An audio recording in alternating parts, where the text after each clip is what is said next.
At pwede po kayong bumalik sa mga episodes. Halimbawa, yung meron kayong mga hindi napanood, pwede niyong balikan yan sa aming official YouTube accounts as well as our Facebook accounts. Pati sa TikTok at Instagram, nako yung mga episode highlights, makikita nyo naman doon. So please spread the word by simply clicking like, comment, and share, okay? Now, back to the game. Kanina, tinanong natin ang Patrimonio family, name something na may gulong tapos tinutulak. Ang sagot nila ay wheelchair. Audience, sa palagay nyo. Pasok. Kung tama yan, didikit na ang score. Nagiging sobrang exciting ang laban. Wheelchair.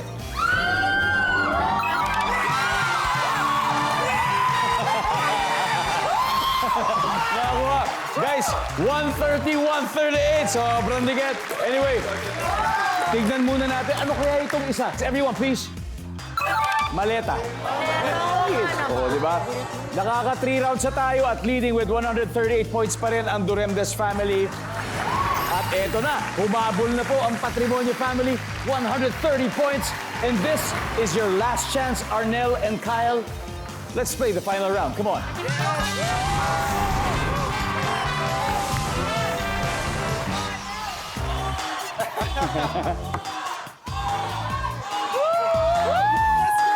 Let's go, let's go, let's go. Kyle, Arnel, triple. O times 3 na ang value ng bawat isa. Sobrang dikit. So it's anyone's ball game. Let's do this. Top 4 answers are on the board. Bakit mas okay mamili sa palengke kaysa sa grocery sa mall? Go. Kyle, Mas mura.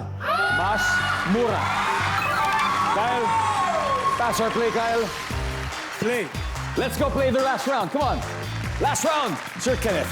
Bakit mas okay mamili sa palengke kaysa sa grocery sa mall? Mas maraming pagpipilian. Mas maraming pagpipilian. Yes. No coaching.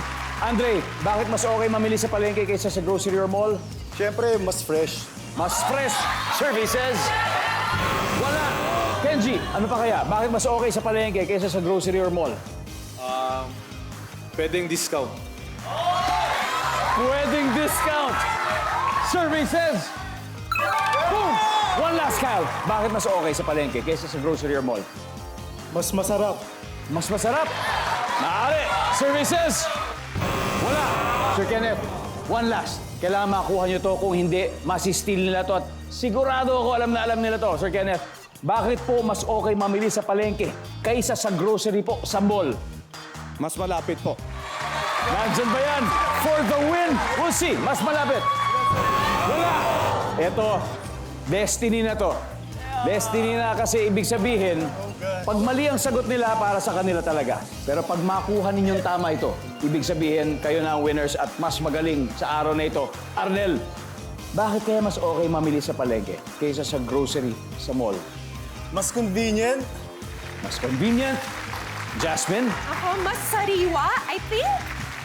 mas sariwa. Angelo, ano kaya? Bago lahat. Bago lahat. Sariwa. Bago, ibig sabihin, bagong katay. Mga ganon. Bagong harvest. Mga ganon.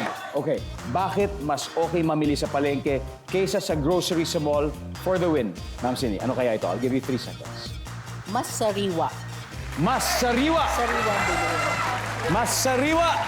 Nandyan ba ang sariwa? Wala! So tama, nasabi na. Nasabi na. Tignan natin, everybody. Number 4. Ano ba yung number 4? May libreng tikim. Para sa prutas, sa palengke. Pwede mong tikman. Mga lansones, pwede mong tikman kung talagang pasariwa talaga. Anyway, ang ating final score, Duremdes family, 417 points. Patrimonio family, we were this close. Pero maraming salamat sa inyo. Thank you so much, Ding Dong. Yes, we did. Pare, nice to meet you. Jasmine, Arnel, Hanet. Sayang, hindi lang natin nakuha yun. And, of course, palakpakan po natin po sila. Advance happy 35th anniversary sa inyo. Thank you. The Patrimonio family, mga kapuso! At syempre, congratulations to Duremdes family. May 100,000 na tayo. Dodoblein pa natin sa fast money. Pwede. Sir, sino po ba? Dalawang player tayo sa ating fast money round. Kumbaga, sa ating overtime.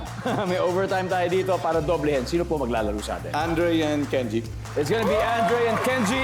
Nako, yung husay ng pamilya sa sports, mag-crossover kaya sa Fast Money. The moment of truth is up next. Dito lang sa Family Feud.